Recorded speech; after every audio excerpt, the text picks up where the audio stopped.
पावसाळा सुरू झालाय म्हणून यूट्यूब, इंस्टाग्राम, फेसबुक सगळीकडे पावसाळ्यातील आयुर्वेदानुसारची ऋतुचर्या सर्च करताय का? थांबा, आधी हे पहा. आजकाल पावसाळा पूर्वीसारखा राहिलेला नाही. 3 दिवस मुसळधार पाऊस, मग अचानक कडक ऊन, पुन्हा पाऊस. आयुर्वेद या स्थितीला ऋतुविपर्य किंवा ऋतुवैषम्य असं म्हणतो. अशा बदलत्या हवामानात शरीरात वात, पित्त आणि कफ यांचं संतुलन बिघडू शकतं. यामुळे एक ठराविक ऋतुचर्येपेक्षा हवामानानुसार बदलणारी दिनचर्या पाळणे आजच्या काळात अधिक महत्त्वाचं आहे. नमस्कार, आरोग्य गाथामध्ये स्वागत आहे. आयुर्वेद आज आपण अनुभवत असलेली परिस्थिती, काही दिवस मुसळधार पाऊस, नंतर उन्हाळ्यासारखा उकाडा, पुन्हा पाऊस, यासाठी आधुनिक हवामानशास्त्रात एकच शब्द नाही, पण आयुर्वेदात या परिस्थितीचं वर्णन ऋतुविपर्य, ऋतुवैषम्य किंवा काल स्वभाव विपर्य या संकल्पनांद्वारे केले जाते. हा व्हिडिओ आपण 4 पार्टमध्ये बघणार आहोत. पार्ट 1, सतत बदलणारे हवामान, याला आयुर्वेदात काय म्हणतात? आत्ताच पाहिलं त्याप्रमाणे ऋतुविपर्य म्हणजे ऋतूचा विपरीत स्वभाव, उलटा स्वभाव. जेव्हा एखाद्या ऋतूमध्ये त्या ऋतूचे नैसर्गिक गुणधर्म राहत नाहीत, उदाहरणार्थ पावसाळ्यात तीव्र उन्हाळा, हिवाळ्यात पाऊस किंवा उन्हाळ्यात थंडी, याला ऋतुविपर्य असं म्हणतात. आयुर्वेदामध्ये चरक संहितेमध्ये जनपदवंश अध्यायात याचा रेफरन्स आलेला आहे. ऋतुवैषम्य म्हणजे ऋतुनियमित न राहणे. 3 दिवस पाऊस, पुन्हा ऊन, पुन्हा मुसळधार पाऊस, असे बदल घडतात. काल स्वभाव विपर्य, यामध्ये निसर्गाचा स्वभाव बदलतो. विशेषतः वारा, पाऊस, तापमान यामध्ये अनियमितता सारखी जाणवते. भाग 2, अशा हवामानात शरीरामध्ये कोणते बदल होतात? कारण सतत हवामान बदलत असते, त्यामुळे वात वाढतो, कफ साचून राहतो आणि पित्त वाढू लागतं. यामुळे 3ही दोष असंतुलित होऊ लागतात आणि यालाच आधुनिक भाषेत वेदर सेन्सिटिव्ह डिसीज असं म्हणतात. याचा सुद्धा अष्टांग हृदय सूत्रस्थानामध्ये रेफरन्स आलेला आहे. ग्रीष्म ऋतूमध्ये शरीर अधिक क्षीण झालेले असते आणि वर्षा ऋतूमध्ये अग्नी अधिक मंद होतो.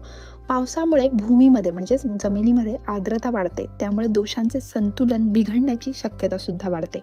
अष्टांग हृदयात आणखीन एक रेफरन्स दिलेला आहे, तो म्हणजे दूषित दोष, जे वात, पित्त आणि कफ आहेत. आर्द्रता आणि आम्लभाव या सगळ्यामुळे वातावरणातील बदल, यामुळे पचनशक्ती आणखी कमी होते.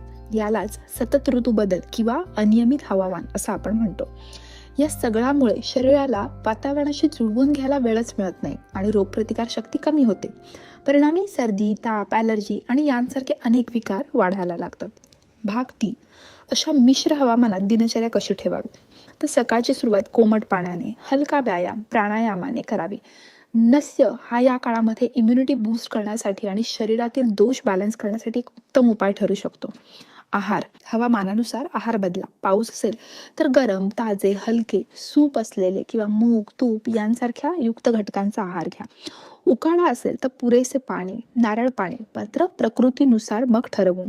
तांदळाची पेज, डाळिंब, आवळा यांसारख्या गोष्टी, पण फ्रीजमधला किंवा बर्फाचे पाणी मात्र टाळावे.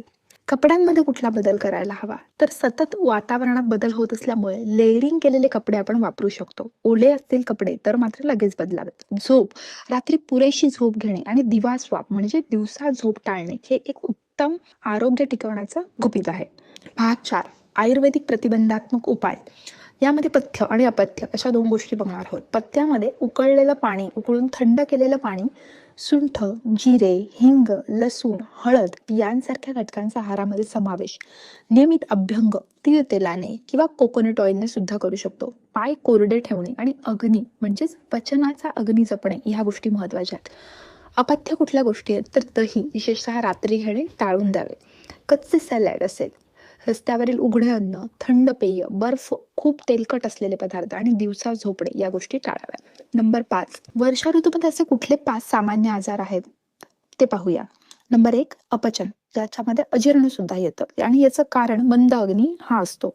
याची लक्षणं पोट फुगणे, जडपणा, ढेकर किंवा भूक न लागणे या असतात.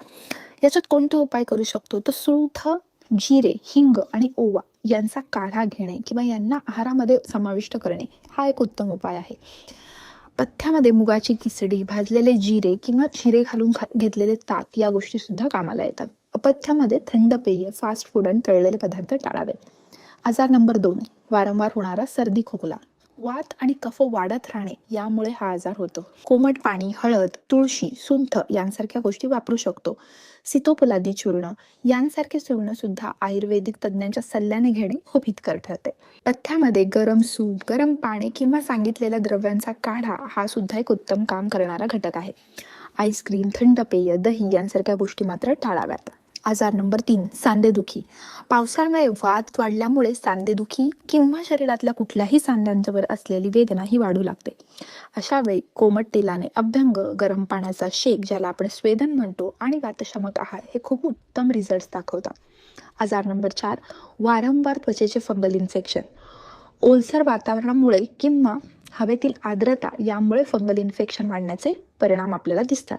या गोष्टींमध्ये त्वचा कोरडी ठेवणे, ओले कपडे बदलून स्वच्छ कोरडे कपडे घालणे, ही वैद्यकीय सल्ल्याने औषधोपचार घेणे किंवा आपल्या चॅनलवरती यासाठी उत्तम उपाय असा आयुर्वेदिक स्क्रब सुद्धा सांगितलेला आहे. लिंक डिस्क्रिप्शनमध्ये आहे, तो व्हिडिओ जाऊन नक्की पहा. तो स्क्रब सुद्धा तुम्ही वापरू शकता.